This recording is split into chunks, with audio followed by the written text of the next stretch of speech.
We have been in a continuous dialogue with the United States, and personally, I've had some wonderful engagements with the USTR, Ambassador Lighthizer, and I have actually sorted out most of the issues around this initial trade agreement that we have both mutually agreed upon.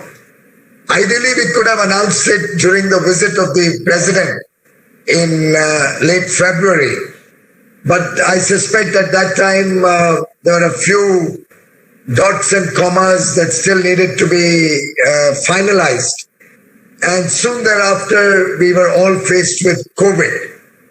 Ambassador Lighthizer was working out of home. We had one of the world's most severe lockdowns in India.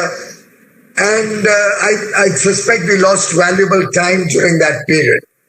And trade negotiations, as you will appreciate, Ajay, are complex deals. They are not something that you're doing for a short term, or you can be careless about what you are agreeing or disagreeing. Personally, I believe that this will be a foundational trade deal, which will only help us deepen our engagement going forward. I just had a conversation with Ambassador Lighthizer. We both agreed that we can look at doing it before the election also, but otherwise soon after the election. The entire package is near ready and can be finalized at any time that the local political situation in the US permits them to. I'm open to signing up tomorrow, what we have agreed upon. And I've left it to Bob to take a final call.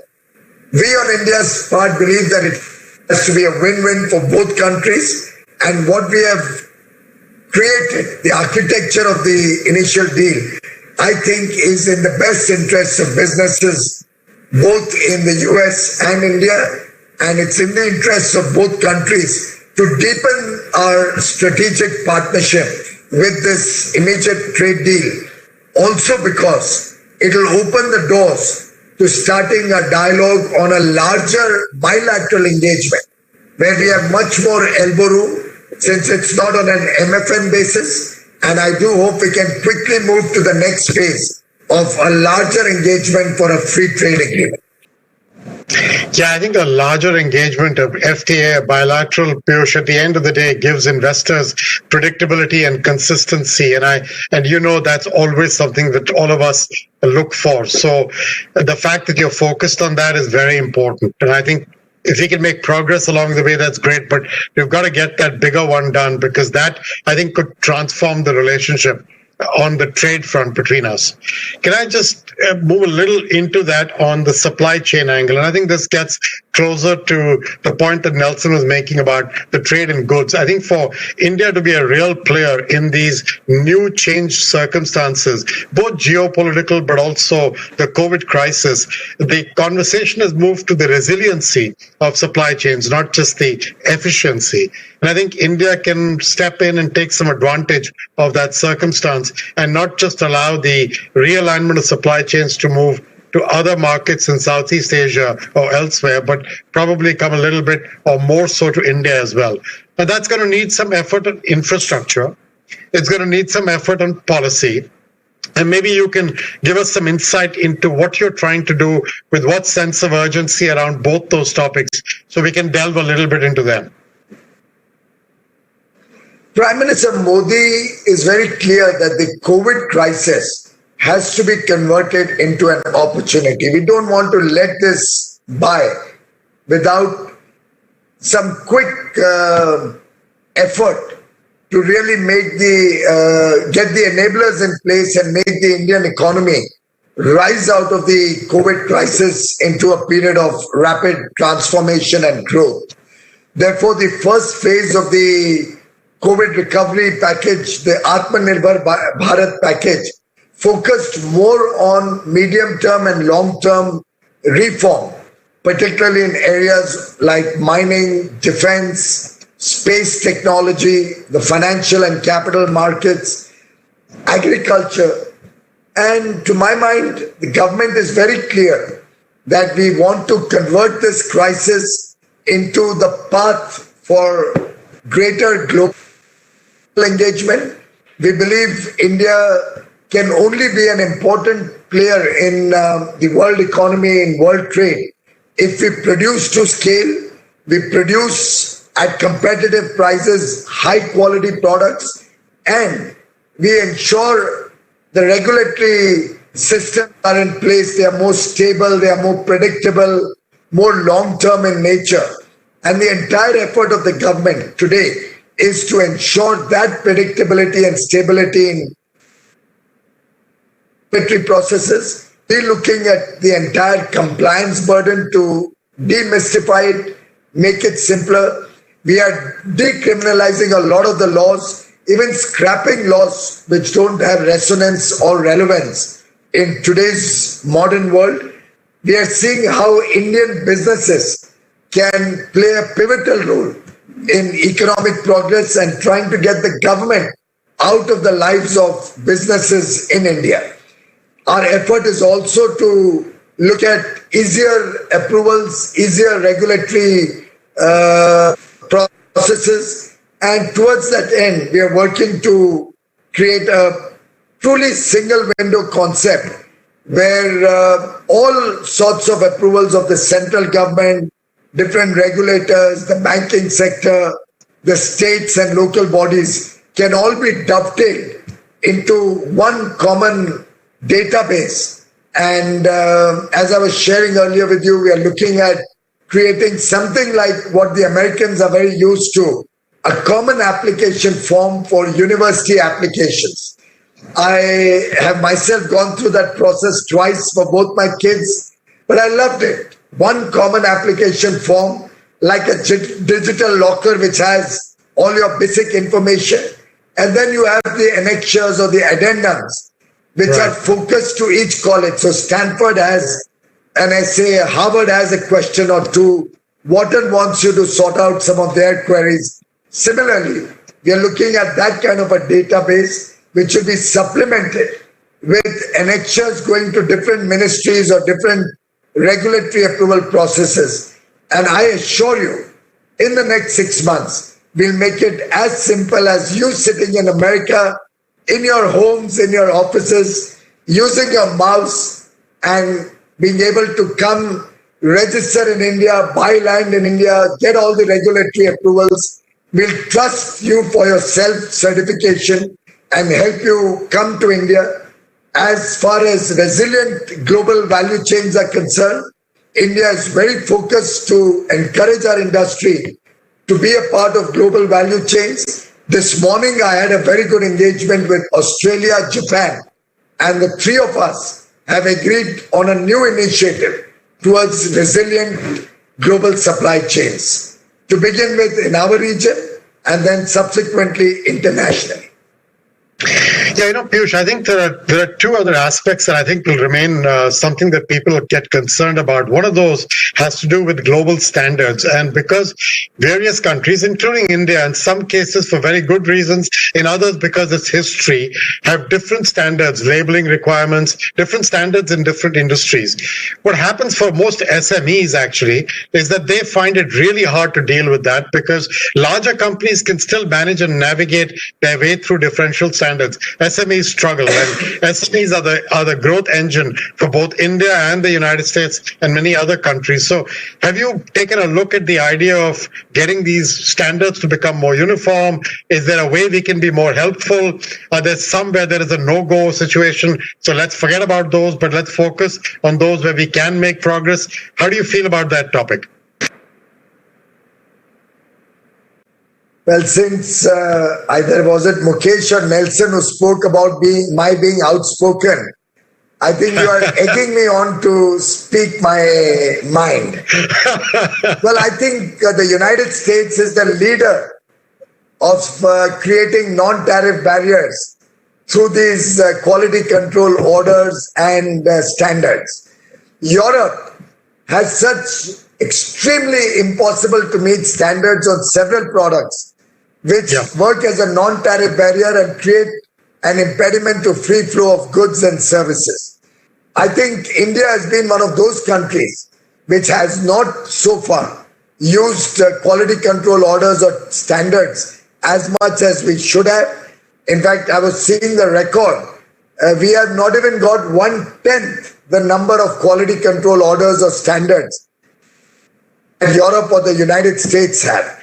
And I think that's actually been to the detriment of Indian industry, because Indian industry never focused on quality as much as it should have. They were able to serve a large 1.3 billion market domestically.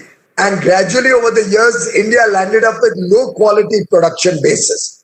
I think it's important that India now establishes itself as a high quality manufacturer. Towards that end, we are introducing quality control orders in different sectors of our production bases. This afternoon, I've signed a file where I'm going to be introducing quality control orders on several more products very soon. And this exercise is going to continue. India will have its own quality standards, but we are open to learning from the existing global standards. So before I set up any quality control order or new standard, I do study the landscape globally, but I'm creating my own standards, and very soon all my procurement is going to be based on Indian standards, just like Indian companies have to meet your standards in the US or other countries. When we have to supply goods or services to the US, I think it should be a two-way traffic. Wherever other countries are willing to accept Indian standards, we will be open to accepting your standards also. Yeah, I actually agree, Piyush. I think your presence at the G20, this is a conversation that even in my other role as the chair of the International Chamber of Commerce, I think we need a constructive dialogue on the idea of global interoperable standards, because I'm fearful that without that, SMEs will have a very difficult challenge in the coming years. So this doesn't mean there's one winner and one loser, but we do need a patient and thorough conversation about this topic, because otherwise it feels like it's an opportunity that we're all missing. That's the nature of the conversation we need to have. And maybe you can be a good part of that for the future when you come to the G20 as a country and you participate. I would be delighted if we could come to some kind of an understanding globally at realistic standards. Unfortunately, on many products, overarching regulations have sought to be imposed more like a non-tariff barrier. So, for example, I fail to remember the exact ingredient, but on milk products in Europe, for instance, or on the pharma products, certain horizontal standards have been set up, which almost make it impossible for our businesses to engage with that market. So we have MSMEs in India also who are equally hurt by such standards in other parts of the world. So I think it's as they say in Hindi, everybody may not be able to understand it. Tali do haath se bachti hai. When you clap, you need both hands to clap. Yes. But I can assure you, India will be a willing partner and would like that clap to be really loud so that it resonates in the whole world. And everybody joins in this effort to make it easier and remove these non-tariff barriers that many countries have created. You just mentioned health and medical. So I know you recently praised the medical profession, and you talked about this being the time to leverage technology to recharge the health system with the power of 3 A's: access, awareness, and availability. Now, as you kind of look forward a little bit in India on pharma, medical devices, medical professionals, what you're trying to do with self-reliance and Atmanirbhar Bharat, which is both self-reliance but also interconnectedness with the world. What do you think US industry's role is in supporting this idea?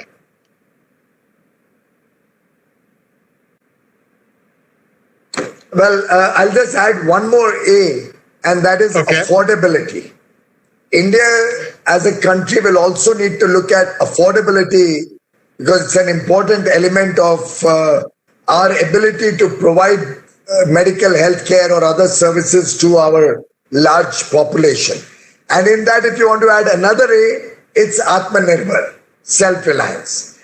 Now, why I believe that the US and India can partner and benefit both is because we have a large pharmaceutical supply base which can support the US in providing affordable healthcare to your population. Provided we can once and for all close this chapter again around IPRs and the struggles we are having in trying to stop the evergreening of pharmaceutical products. Simultaneously, India will need large volumes of medical equipment, be it CT scan machines, MRI machines, oncology machines, PET scanners. The list is endless. And looking at the large population, and I want to provide quality healthcare to 1.3 billion Indians. To provide that, I need very high quality equipment. During the COVID pandemic, when I was out there in the market looking for this equipment all over the world, I feel sorry to share with you, no country in the world provided us with personal protective equipment, with ventilators, with rapid testing kits or COVID testing kits. Everybody was looking after their own. Nobody was willing to supply to a country like India. But that taught us the Atmanirbhar self-reliance lesson. And I'm happy to share with you, from a capacity of 300 tests per day, we have ramped it up to 1 million tests in only 5 months. From producing a few hundred personal protective equipment a day, today India produces 500,000 PPEs every single day. 500,000 masks every single day. We have now doubled the ventilators in India so that we have no shortage anywhere in the country. And now we've started opened up for export ventilators, personal protective equipment, testing kits, masks, all of that have opened up for export. Whereas India's strength was pharmaceuticals. I did restrict the export of a few pharmaceutical products, but I did not stop the export to any country in the world. Why did I restrict it? To make sure that everybody can get an equitable supply of that medicine. I had no shortage. I ensured the Indian requirement is met, but over 150 countries got as much of those products. At that point of time, it was hydroxychloroquine, paracetamol and the likes. We did not refuse a single request, Ajay. Every country in the world, whatever they asked, we provided it. So that there's equitable distribution. We gave over 80 countries free medical supplies and equipment, free medicines. But those were the island countries, the African countries, the less developed countries. If I had not done that restriction, that would have been cornered by a few rich corporations. And I suspect the less developed countries would never have got those medicines. And I think Prime Minister Modi and India has earned the goodwill of the world. And today they recognize that India is a trusted partner. There's not a single country was deprived of what we had to offer, even though nobody was willing to give us what we needed at that point of time, which is why we went into this severe lockdown. We created domestic capacities, became self-reliant, and are today able to proudly say that our case fatality rate at under 2% is amongst the lowest in the world. We can proudly say that we are not dependent on any country in our fight against COVID. And we've truly become self-reliant. But going forward, I will have to upgrade my health infrastructure. American companies can play an important role in that. I invite you to come and partner with us in our effort to provide access, quality health being available at affordable prices to 1.3 billion Indians. Thank you. In fact, my program is also called Ayushman Bharat. Another I see. Actually, Piyush, the topic of equitable distribution is going to be key when the vaccine does finally, or vaccines do finally come out. Getting this done in a sensible way across the world is the only way for the world to get herd immunity, because otherwise we end up in a very difficult circumstance. But this topic, like the earlier topic of standards, is a thorny issue that needs a lot of care and a lot of leadership and the willingness to be open to different ways of thinking. Piyush, we are running out of time. May I ask you at the end of this, Is there something you'd like us to think about how we can be helpful to you, to your passion, your energy, to keep succeeding and to keep building the US-India commercial as well as trade relationship? Well, for starters, I would love each one of you to share with us your own experiences, your ideas, and where you think we went wrong. What could we do better? How could we make it simpler for all of you to come and do business with India? What are the products that you are looking at adding to your supply chains where India can play a role, or India can be that trusted partner that you have all been looking for resilient supply chains? If we have more sense about what the requirements of the United States are, both in terms of product, service, quality, I'm sure that we can work together.